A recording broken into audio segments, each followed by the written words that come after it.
അസ്സലാമു അലൈക്കും വറഹ്മത്തുള്ളാഹി വബറകാതുഹു. നിങ്ങൾ ഒരു സംഭവം ശ്രദ്ധിച്ചിട്ടുണ്ടോ? നമ്മുടെ ഇന്ത്യൻ രാഷ്ട്രീയവും ലോക രാഷ്ട്രീയവും പ്രധാനമായിട്ട് നമുക്ക് കാണാൻ സാധിക്കുന്നത് ഇപ്പോൾ നമ്മൾ ബാബരി മസ്ജിദ് വിഷയവുമായിട്ട് ബന്ധപ്പെട്ടുകൊണ്ട് കുറേ ആളുകൾ പറയുന്ന ന്യായവാദങ്ങൾ അത് കുറേ കാലമായിട്ട് ഇന്ത്യൻ സമൂഹത്തിൽ വലിയൊരു തർക്കങ്ങൾക്ക് കാരണമാണ്. അതുകൊണ്ട് തന്നെ ബാബരി മസ്ജിദ് പൊളിച്ചിട്ട് രാമക്ഷേത്രമാണ്, രാമക്ഷേത്രം നിർമ്മിച്ചിട്ടെങ്കിലും നമ്മുടെ രാജ്യത്ത് സമാധാനം ഉണ്ടാവട്ടെ എന്നൊക്കെ പറയുന്ന കുറച്ച് ആളുകളുണ്ട്. അതേപോലെ തന്നെ നമ്മുടെ ബാബരി മസ്ജിദ് രാമക്ഷേത്രം നിർമ്മിക്കുമ്പോൾ അതിൻ്റെ ഉദ്ഘാടനം നടക്കുമ്പോൾ രാമക്ഷേത്രവും അത് ഹിന്ദുക്കളുടെ ആരാധനയായിട്ട് ബന്ധപ്പെട്ട വിഷയമാണ്, ആരാധനയായിട്ട് ബന്ധപ്പെട്ട വിഷയമാണ്. അതിൽ മുസ്ലിങ്ങൾക്ക് പ്രശ്നമില്ല എന്നൊക്കെ പറയുന്ന തങ്ങളെ പ്രവാചകന്റെ കുടുംബത്തിൽപ്പെട്ടവരാണെന്ന് സ്വയം അവകാശപ്പെടുന്ന ആളുകളൊക്കെ ഉണ്ട്.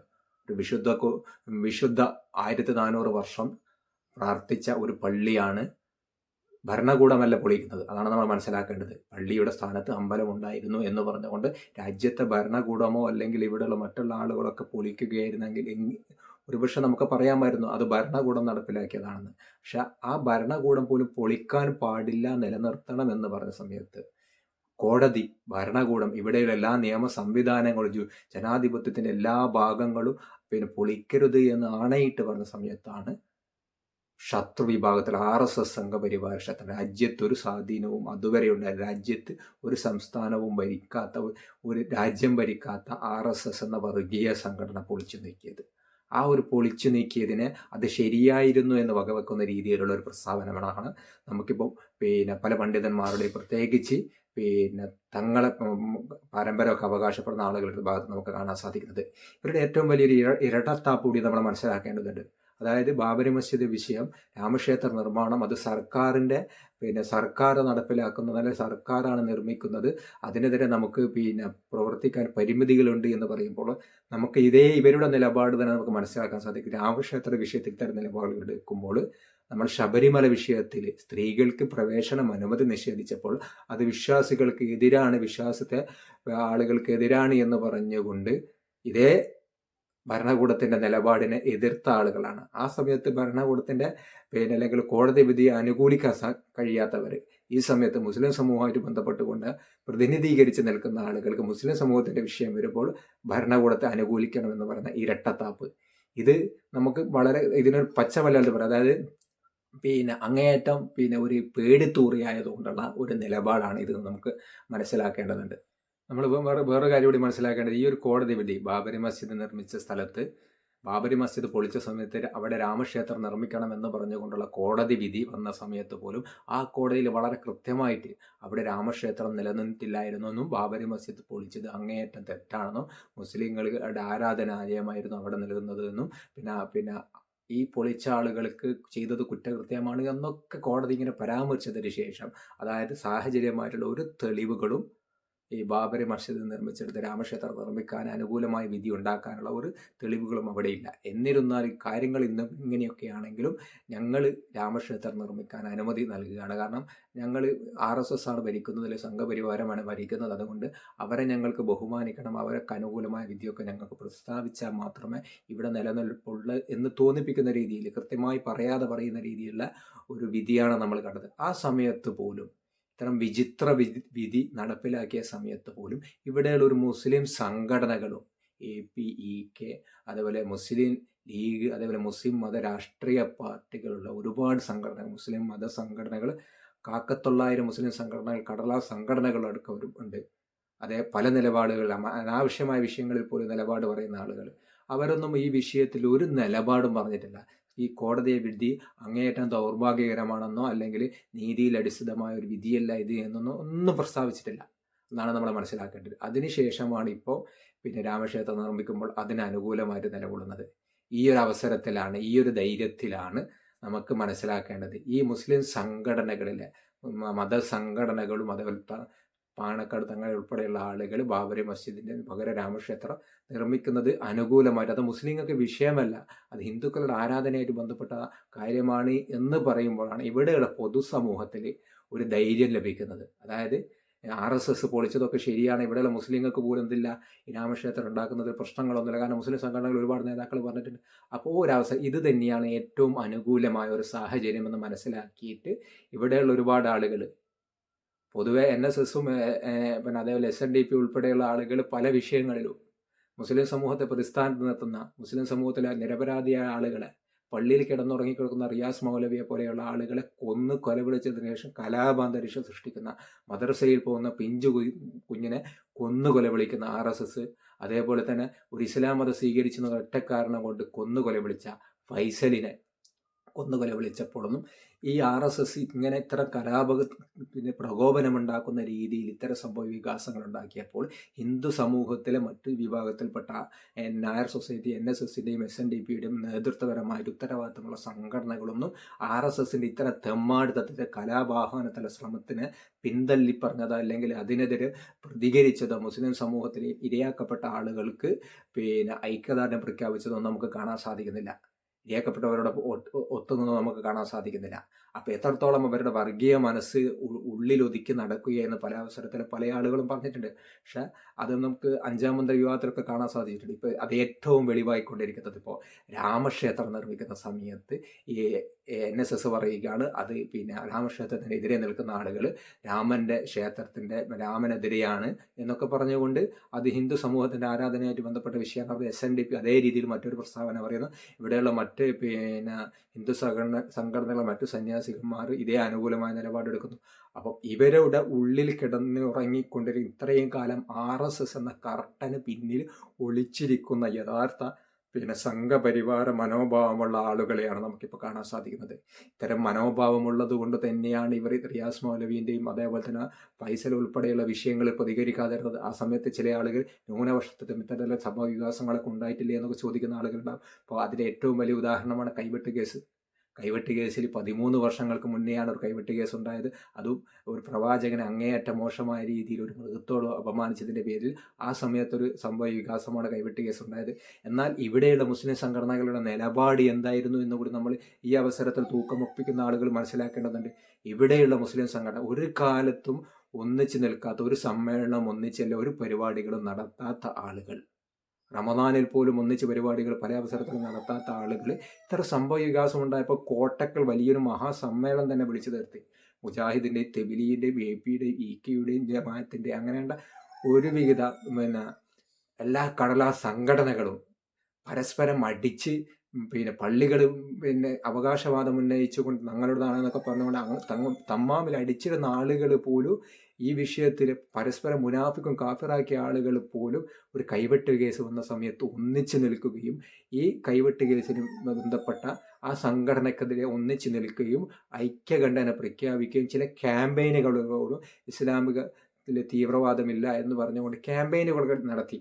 എന്നാൽ നമുക്ക് മനസ്സിലാക്കാൻ സാധിക്കുന്നത് ഇത്തരം വിഷയങ്ങൾ വരുമ്പോൾ ബാബരി മസ്ജിദ് വിഷയത്തിലോ അല്ലെങ്കിൽ നമ്മൾ റിയാസ് മൗലവിയെ കൊലപ്പെടുത്തിയ വിഷയത്തിലോ ഫൈസലിൻ്റെ വിഷയത്തിലോ മറ്റു വിഷയങ്ങളിലൊന്നും ഇതേപോലെ ഹിന്ദു സമൂഹത്തിൽ നിന്നും ഹിന്ദു സംഘടന ഇത്തരത്തിലുള്ള നിലപാടുകൾ നമുക്ക് കാണാൻ സാധിക്കുന്നില്ല. നമ്മൾ മതേതരത്വം തെളിയിക്കാൻ വേണ്ടിയിട്ട് പിന്നെ പല വിഷയത്തിൽ അനാവശ്യമായ വിഷയങ്ങളിൽ പോലും സൂപ്പർമാൻ്റെ ജെട്ടിയെടുത്ത് പുറത്തിടുന്നത് പോലെ നമ്മുടെ നിലപാട് മുസ്ലിം സംഘടന അതാ പറഞ്ഞത്.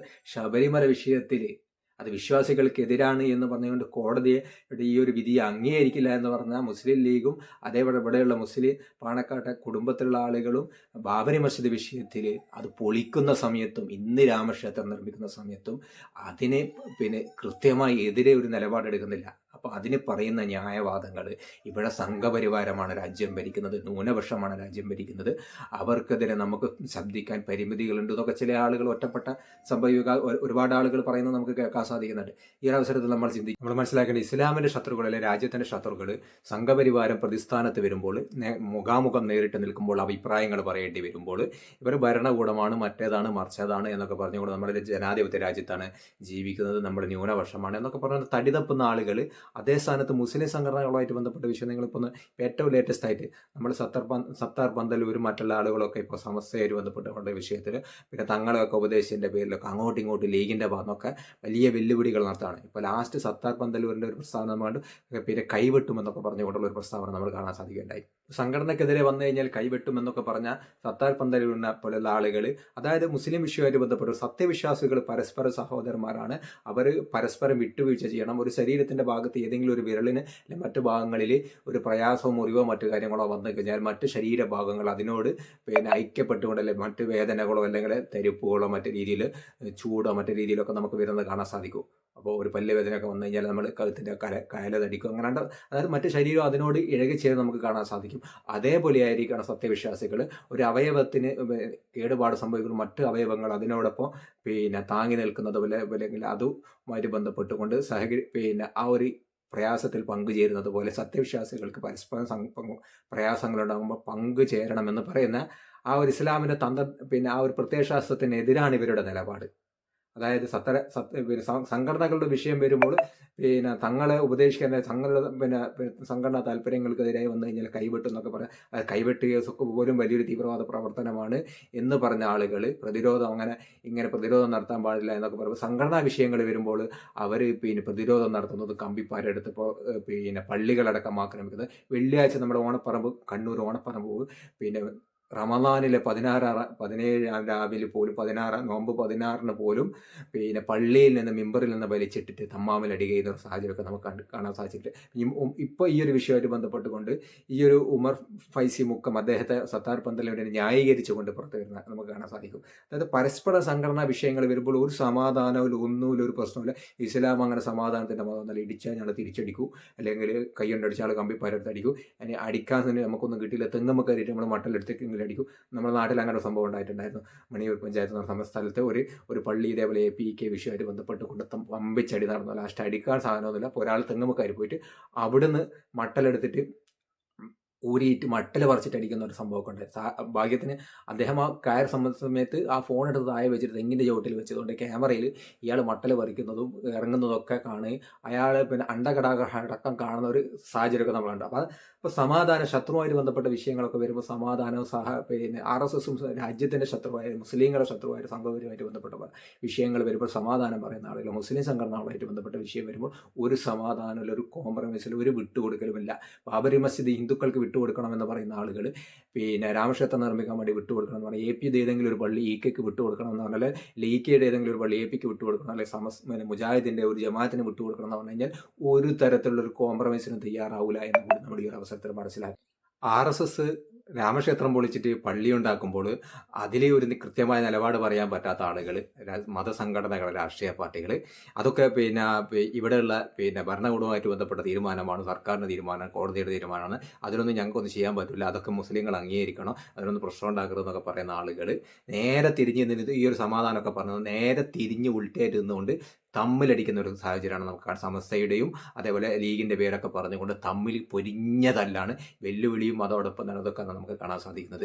അപ്പോൾ ഇവരൊക്കെ രാഷ്ട്രീയ നിലപാട് മുസ്ലിം സമുദായത്തിൽ എങ്ങനെ ഈ ഒരു സമുദായത്തിലെ നേതൃത്വങ്ങളെ നമുക്ക് കിട്ടിയെന്ന് കൂടി നമ്മൾ ചിന്തിക്കേണ്ടതുണ്ട്. അവനവൻ ആഗ്രഹിക്കുന്ന പക്ഷപാതിത്വവും അതേപോലെ സംഘടനാ താല്പര്യമൊക്കെ വെച്ച് പുലർത്തുന്ന ആളുകൾക്ക് അത്തരത്തിലുള്ള ആളുകൾ തന്നെയാണ് ലഭിക്കുക എന്നുകൂടി നമുക്ക് ഈ ഒരു അവസരത്തിൽ മനസ്സിലാക്കാൻ സാധിക്കും. എന്തായാലും നമ്മൾ മനസ്സിലാക്കേണ്ട രീതി കുറേ ആളുകളൊക്കെ ന്യായവാദങ്ങൾ ബാബരി മസ്ജിദ് വിഷയത്തോട് കൂടിയിട്ട് രാജ്യത്ത് വലിയൊരു അതിർത്തി തർക്ക പ്രശ്നം പോലെ, ഇന്ത്യ പാകിസ്ഥാൻ അതിർത്തി തർക്കം പോലെ, അല്ലെങ്കിൽ കാശ്മീർ വിഷയം പോലെ, അല്ലെങ്കിൽ ഇന്ത്യ ചൈന പ്രശ്നങ്ങൾ പോലെ കിടക്കുന്ന ഒരു വിഷയമാണെന്ന പോലെ തോന്നിപ്പിക്കുന്ന രീതിയിൽ ഒരുപാട് ആളുകൾ ഇതുകൊണ്ടെങ്കിലും രാജ്യത്ത് സമാധാനം ഉണ്ടാകട്ടെ എന്നൊക്കെ ചില ആളുകളൊക്കെ പറയുന്നുണ്ട്. അപ്പോൾ എന്തായാലും അവരോട് പറയാനുള്ളത്, നിങ്ങൾ കഴിഞ്ഞ മാസത്തെ പത്രങ്ങളൊക്കെ ഒന്ന് നിങ്ങളൊന്ന് വായിക്കണം. കാരണം മറ്റൊന്നുമല്ല, നമ്മൾ ഗ്യാൻവാബി മസ്ജിദുമായി ബന്ധപ്പെട്ടുകൊണ്ട് അവിടെ ആർക്കിയോളജിക്കൽ ഡിപ്പാർട്ട്മെൻറ്റിന് അവിടെ പരിശോധിക്കാനുള്ള അടിവേരിളക്കിക്കൊണ്ട് അവിടെ എന്തെങ്കിലുമൊക്കെ ക്ഷേത്രമോ ശൂലോ കമ്പിപ്പാരോ ഒക്കെ പഴയ രാമക്ഷേത്രത്തിന് ഉണ്ടോ എന്നൊക്കെ പരിശോധിക്കാൻ വേണ്ടിയിട്ടുള്ള ഓർഡർ ഇപ്പോൾ ലഭിച്ചിരിക്കുകയാണ്. RSS ഉന്നയിച്ച ഇതേ ആവശ്യത്തിന് മുന്നിൽ തന്നെയാണ് ഈ ഒരു ഗ്യാൻവാബി മസ്ജിദ് ഇപ്പോൾ ഇങ്ങനെ ഒരു രക്തസാക്ഷ്യം ആവാൻ വേണ്ടിയിട്ട് ഇങ്ങനെ നിൽക്കുന്നത്. അതേപോലെ ഈദ്ഗാഹ് പള്ളി, അതോടൊപ്പം തന്നെ ഡൽഹിയിൽ ഷാഫി മസ്ജിദ്, ഇതിനൊക്കെ ഇവരിങ്ങനെ ആരോപണം ഒന്നുകൊണ്ടൊന്നും തീരും നിങ്ങൾ വിചാരിക്കേണ്ട. ഇതൊക്കെ കൊണ്ട് സായുജ്യമണിഞ്ഞുകൊണ്ട് രാജ്യത്തെ മുസ്ലിങ്ങൾക്ക് ന്യൂനപക്ഷത്തിനൊക്കെ ഒരു അയോധ്യ വിഷയത്തിന് ശേഷം ഒരു കാലത്തും ഉണ്ടായിട്ടില്ലാത്ത സമാധാനം ഇതോടുകൂടിയിട്ട് സമാധാനം പുലരും. അതുകൊണ്ട് തന്നെ ക്ഷണിച്ചാൽ ഞങ്ങൾ പോകും, ക്ഷണിച്ചിട്ടില്ല ഞങ്ങൾ പോകും, അല്ലെങ്കിൽ ക്ഷണിച്ചിട്ടില്ലെങ്കിൽ ഞങ്ങൾക്ക് ഞങ്ങൾ പോകും, അല്ലെങ്കിൽ അത് BJP അത് രാഷ്ട്രീയമായിട്ട് ആയുധം ഉപയോഗിക്കുകയാണ്. രാമക്ഷേത്രം BJP ബന്ധപ്പെട്ടതല്ല, ഞങ്ങൾക്കും അവകാശവാദമുണ്ട് എന്നൊക്കെ പറയുന്ന ഒരുപാട് രാഷ്ട്രീയ പാർട്ടിയൊക്കെ നമുക്ക് കാണാൻ സാധിക്കും. അപ്പോൾ എന്തായാലും RSS തെളിക്കുന്ന ഒരു വഴിയിലൂടെ, അല്ല RSS സൃഷ്ടിക്കുന്ന ഒരു പൊതുബോധം പിന്നെ ബാബർ പള്ളികൾ പൊളിച്ചിട്ട് രാമക്ഷേത്രം ഉണ്ടാക്കേണ്ടതാണ് എന്നുള്ള RSS നിർമ്മിക്കുന്ന ആ ഒരു പൊതുബോധത്തിൻ്റെ പിന്നെയാണ് എന്തായാലും അതേതര രാഷ്ട്രീയ പാർട്ടികളൊക്കെ ഉള്ളത് എന്ന് കൂടി നമ്മുടെ ഈ ഒരു അവസരത്തിൽ ഓർമ്മിക്കുന്നത് നല്ലതാണ്. ഇസ്രായേൽ ഫലസ്തീൻ യുദ്ധം ലോകത്തെ ഏറ്റവും കൊടുമ്പിരി ഒളിച്ചുകൊണ്ടിരിക്കുന്ന യുദ്ധം 3 മാസമായിട്ടും അവസാനിച്ചിട്ടില്ല. ആയിരക്കണക്കിന് ആളുകൾ, 25,000-ന് മുകളിലുള്ള ആളുകൾ, ഇരുപക്ഷത്തും നമ്മൾ നോക്കുകയാണെങ്കിൽ ഒരുപക്ഷെ 1,00,000-അടുത്ത ആളുകളൊക്കെ കൊല്ലപ്പെടുകയും അഭയാർത്ഥികളാക്കപ്പെടുകയും അതിൽ കൂടുതൽ ആളുകൾ അഭയാർത്ഥികളാക്കപ്പെട്ടിട്ടുണ്ടാവും. അങ്ങനെ പിന്നെ വിധവകളാക്കപ്പെടുകയും ചെയ്തൊരു സംഭവം. ലോകത്തെ ഏറ്റവും വലിയൊരു യുദ്ധം, ഈ ഒരു കാലയളവിൽ ഏറ്റവും വലിയൊരു യുദ്ധമാണ് നടന്നുകൊണ്ടിരിക്കുന്നത്. ഈ ഒരു അവസരത്തിൽ നമ്മൾ മനസ്സിലാക്കേണ്ടത് പ്രമുഖ വലിയൊരു വൻ ശക്തികളും ചെറിയ കൊച്ചു രാജ്യമായ ഫലസ്തീനുമാണ്. ഒരു പഞ്ചായത്തിൻ്റെ ഒരു മണ്ഡലത്തിൻ്റെ വലുപ്പമുള്ള ഒരു കൊച്ചു ഫലസ്തീൻ, ഗസ എന്ന് പറയുന്ന ഒരു രാജ്യമാണ് അവരുടെ ഈ ഒരു ആക്രമണത്തിന് മുന്നിൽ കഴിയുന്നത്ര രീതിയിൽ പ്രതിരോധിച്ച് നിൽക്കുന്നത്. അതേപോലെ അവരുടെ കൂടെയുള്ളത് ചെറു സംഘങ്ങളായിട്ടുള്ള ഹൂതികളും അതോടൊപ്പം തന്നെ പിന്നെ ഹിസ്ബുള്ള, അങ്ങനെ കുറച്ച് 2-3 വിഭാഗങ്ങൾ. അതേ സ്ഥാനത്ത് അമേരിക്ക, ഇസ്രായേൽ, ബ്രിട്ടൻ അടക്കമുള്ള ഒരുപാട് രാജ്യങ്ങൾ എല്ലാവിധ പിന്തുണയും നൽകുന്നു. അപ്പോൾ ഇവിടെ പരിമിതികളുണ്ട് എന്ന് പറഞ്ഞാൽ നമ്മുടെ രാജ്യത്ത് പിന്നെ പരിമിതികളുണ്ട് എന്ന് പറയുമ്പോൾ നമ്മൾ മനസ്സിലാക്കേണ്ടത് അമേരിക്കയും ബ്രിട്ടനും അടക്കമുള്ള രാജ്യങ്ങളിൽ പോലും അവിടെയുള്ള മുസ്ലിങ്ങൾ, അവിടെയുള്ള ജനാധിപത്യത്തിലും നീതിബോധത്തിലും വിശ്വാസമുള്ള ആളുകൾ, ഉബൈദുള്ള ഉൾപ്പെടെയുള്ള ആളുകളെ, നേതാക്കളുടെ ഫോട്ടോ പിന്നെ വലിയ വലിയ ടൗണുകളിൽ ഐക്യദാർഢ്യ പരിപാടികളും മറ്റു കാര്യങ്ങളൊക്കെ നടപ്പിലാക്കുകയാണ്. നമ്മുടെ മുസ്ലിം സംഘടനകളുടെ അവസ്ഥ എന്താ? അവർ സ്വന്തം രാജ്യത്തുള്ള വിഷയത്തിലൊന്നും RSSൽ പിന്നെ സംഘപരിവാര പ്രതിസ്ഥാനം നിൽക്കുന്ന വിഷയങ്ങളിൽ ഇത്തരം രീതിയിൽ ഐക്യദാർഢ്യ സമ്മേളനങ്ങളോ പരിപാടികളോ നടത്തിയാൽ നമുക്ക് ഇവിടെ കാണാം. കോഴിക്കോടല്ലേ വേറെ ഏതെങ്കിലും ഒരു സമ്മേളനത്തിൽ കാണാം മുസ്ലിം സംഘടനകളുടെ രാജ്യത്ത് നടത്തിയിരിക്കുന്ന പ്രധാന വിഷയങ്ങൾ മുസ്ലിം സംഘടനകൾ നടത്തിക്കൊണ്ട് വലിയ സമ്മേളനം കാണാൻ സാധിക്കില്ല. അതേ സ്ഥാനത്ത് അവർ ഫലസ്തീൻ ഐക്യദാർഢ്യ സമ്മേളനം നടത്തി. എവിടെ? വിദേശ നമ്മളെ ലോകത്ത് നടക്കുന്ന വിഷയത്തിൽ, ഫലസ്തീൻ വിഷയത്തിൽ ഇവിടെ കാരണം അതിന് പ്രത്യേകിച്ച് ചിലവുകളൊന്നുമില്ല. നമ്മളെ ഭരണകൂടത്തിൻ്റെ കണ്ണിലുണ്ടിൽ അത്രത്തോളം ഭരണകൂടത്തിനെതിരെ നമ്മൾ മറ്റുള്ള ആളുകൾ പ്രവർത്തിക്കും പിന്നെ പരിപാടികളൊന്നും ഒരു പ്രതിഷേധ പരിപാടികൾ നടത്തുമ്പോൾ ഇവിടെയുള്ള അണികളെ പിടിച്ചു നിർത്താൻ വേണ്ടിയിട്ട് ഞങ്ങൾ ഒരു ചടങ്ങിനെ നടത്തി എന്നതിനപ്പുറത്ത് ഇവിടെയുള്ള വിഷയങ്ങൾ, പൊതുവിഷയങ്ങൾ നമുക്ക് കൃത്യമായ ഒരു നിലപാടെടുക്കാൻ നമുക്ക് കാണാൻ സാധിക്കുന്നില്ല. പാർലമെന്റ് ആക്രമണത്തിൽ അഫ്സൽ ഗുരു കൊല്ലപ്പെട്ട സമയത്ത്, അഫ്സൽ ഗുരുവിനെ തൂക്കിലേറ്റിയ സമയത്ത് പാർലമെന്റ് ആക്രമണത്തിൽ പോലും അദ്ദേഹത്തിന് കൃത്യമായ തെളിവുകളില്ല. അന്ന് ജഡ്ജി പോലും വളരെ കൃത്യമായി പറയുകയുണ്ടായി. എന്നാൽ ആ പാർലമെന്റ് പൊതുബോധത്തെ തൃപ്തിപ്പെടുത്താൻ വേണ്ടിയിട്ട് ഒരു മുസ്ലിം നാമധാരിയായതുകൊണ്ട് അദ്ദേഹത്തെ തൂക്കിലേറ്റി. എന്നാൽ നമുക്കിപ്പോൾ കാണാൻ 2023 ഡിസംബറിൽ പാർലമെന്റ് ഇതേ ആക്രമണം, അതിൻ്റെ വാർഷികം 30ാം വാർഷികമോ 30ാം വാർഷികാന്ന് തോന്നും, 22ാം വാർഷികാന്ന് തോന്നുന്നു. 22ാം വാർഷികത്തിൻ്റെ അതേ ദിവസം തന്നെ പാർലമെന്റ് ആക്രമണം നടത്തി.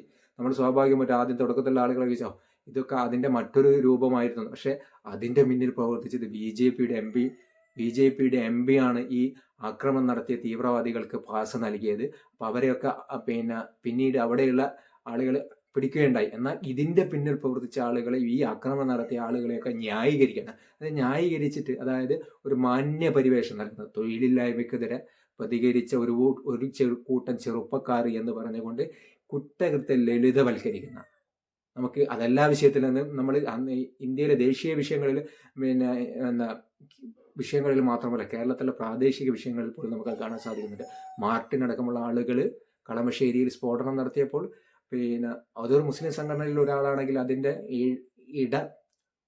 അടിവേരുകൾ മാന്തുന്നൊരു സാഹചര്യം നമുക്ക് കാണാൻ സാധിക്കും. അതേസമയത്ത് മാർട്ടിനായപ്പോൾ ആ മാർട്ടിൻ അഭ്യസ്തവിദ്യനാണ് എന്നും ആ മാർട്ടിന് കലാപം നടത്താനുള്ള കാരണം ക്രിസ്തീയ സംഘടനകൾക്കിടയിലുള്ള പ്രശ്നങ്ങൾ കൊണ്ടാണെന്നും അതുകൊണ്ട് തന്നെ അദ്ദേഹത്തെ മാന്യവൽക്കരിച്ചുകൊണ്ട് ഇതിന് പിന്നിൽ ഞാനല്ലാതെ വേറെ ആരുമില്ല എന്നൊക്കെ പറഞ്ഞുകൊണ്ട് അഭ്യസ്തവിദ്യനാണ്, സാമ്പത്തിക ചുറ്റുപാടുള്ള ആളാണ് എന്നൊക്കെ പറഞ്ഞുകൊണ്ട് വളരെ കണ്ണിങ്ങാണ്, കഠിനാധ്വാനിയാണ് എന്നൊക്കെ പറഞ്ഞുകൊണ്ട് അതിനെ നിസാരവൽക്കരിക്കുന്നു.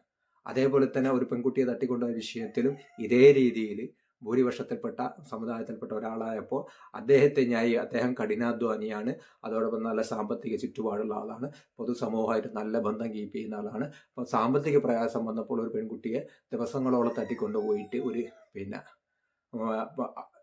ഫാമിൽ താമസിപ്പിച്ചു എന്നൊക്കെ പറഞ്ഞുകൊണ്ട് അതിനെ ന്യായവൽക്കരിക്കുന്ന, അല്ലെങ്കിൽ അതിനെ നീതീകരിക്കുന്ന, വളരെ ലളിതമാക്കി മാറ്റുന്ന, ഗാന്ധിജിയെ ഇപ്പം വെടിവെച്ച് കൊന്നതും ഗാന്ധിജിയെ ചെറുതായിട്ട് ഒരൊറ്റ വെടിക്ക് കൊന്നതാണ് എന്നൊക്കെ പറഞ്ഞതുപോലെ അതിനെ ന്യായീകരിക്കുന്ന ഒരു മുസ്ലിം സമൂഹത്തിലുള്ള ആളുകൾ ചെയ്യുന്ന കുറ്റകൃത്യമാകുമ്പോൾ അതിൻ്റെ അടിവേരുകൾ മാറുക. അപ്പോൾ മൂവാറ്റുപുഴ കേസിൽ ഇപ്പോൾ കഴിഞ്ഞ ദിവസം ഒരാളെ അറസ്റ്റ് ചെയ്തു. 13 വർഷത്തിന് ശേഷമാണ് ഗൂഢാലോചന നടത്തി എന്ന് പറഞ്ഞാൽ അതിൻ്റെ പിന്നിൽ ഇപ്പോഴും NIA പിറകെ നടക്കുകയാണ്. അതേ സ്ഥാനത്ത് മാർട്ടിനും അതേപോലെയുള്ള മറ്റ് വിഷയങ്ങളിലോ അല്ലെങ്കിൽ പാർലമെൻറ്റ് ആക്രമണ കേസിലോ NIA മറ്റുള്ള ആളുകളോ പിറകെ നടക്കുന്നതോ അതിൻ്റെ ഗൂഢാലോചനയെ അന്വേഷിച്ച് കണ്ടെത്തുന്നതോ നമുക്ക് കാണാൻ സാധിക്കുന്നില്ല. NIA അടക്കമുള്ള ഉദ്യോഗസ്ഥന്മാർ മുസ്ലിം സമുദായത്തിലെ ആളുകളെ പേരെടുക്കാൻ വന്ന ഒരു സംഘടനയായിട്ട് നിലവിലെ സാഹചര്യത്തിൽ മാറിക്കൊണ്ടിരിക്കുന്നൊരു കാഴ്ചയാണ് നമുക്ക് കാണാൻ സാധിക്കുന്നത്. അതേപോലെ മലയാള മനോരമയിൽ കഴിഞ്ഞ ദിവസം വന്ന ഒരു ചെറിയൊരു കോളത്തിൽ വന്ന ഒരു ന്യൂസുണ്ട്. ചെറിയ ന്യൂസ് ആണെങ്കിലും അത് നിങ്ങൾ എന്താ പറയുക, നീതി നിഷേധം ഇങ്ങനെ പച്ചയായിട്ട് ഇങ്ങനെ വെള്ളത്തളികയിൽ ഇങ്ങനെ കറക്റ്റ് മനസ്സിലാവുന്ന രീതിയിൽ വെച്ചിരിക്കുന്നു. മറ്റൊന്നുമല്ല, എന്നാൽ STPയുടെ നേതാവ് ഷാൻ ഒരു വധക്കേസ് നമ്മൾ കേട്ടതാണ്. അദ്ദേഹത്തിൻ്റെ രാഷ്ട്രീയ പ്രവർത്തനം കഴിഞ്ഞ് വീട്ടിൽ പോകുന്ന സമയത്ത് റോഡിൽ നിന്ന് വാഹനം ഇടിച്ചു കൊന്നതിന് സംഭവം ഉണ്ടായി.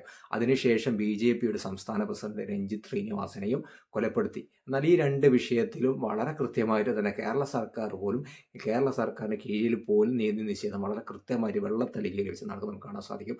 അതായത് ആദ്യം കൊലപാതകം നടന്ന ഷാൻ വധക്കേസുമായി ബന്ധപ്പെട്ട കേസ് ഇതുവരെ എവിടെയും എത്തിയിട്ടില്ല. പ്രോസിക്യൂഷൻ കാര്യങ്ങളൊന്നും എവിടെയും എത്തിയിട്ടില്ല. അതേ സ്ഥാനത്ത് അതിനുശേഷം നടന്ന രഞ്ജിത്ത് വധക്കേസുമായിട്ട് ബന്ധപ്പെട്ടുകൊണ്ട് അതിനകത്തുള്ള പ്രതികളെ കൃത്യമായിട്ട് ശിക്ഷിക്കാൻ വേണ്ടി പോകുന്നൊരു നിലപാട്. അപ്പോൾ ഇത് തന്നെയാണ് നേരത്തെ ഞാൻ പറഞ്ഞ നീതി നിഷേധത്തിൻ്റെ ഒരുപാട് നീതിയും നിയമവും ഒക്കെ ഇങ്ങനെ രണ്ട് തട്ടുകളിലായിട്ട്.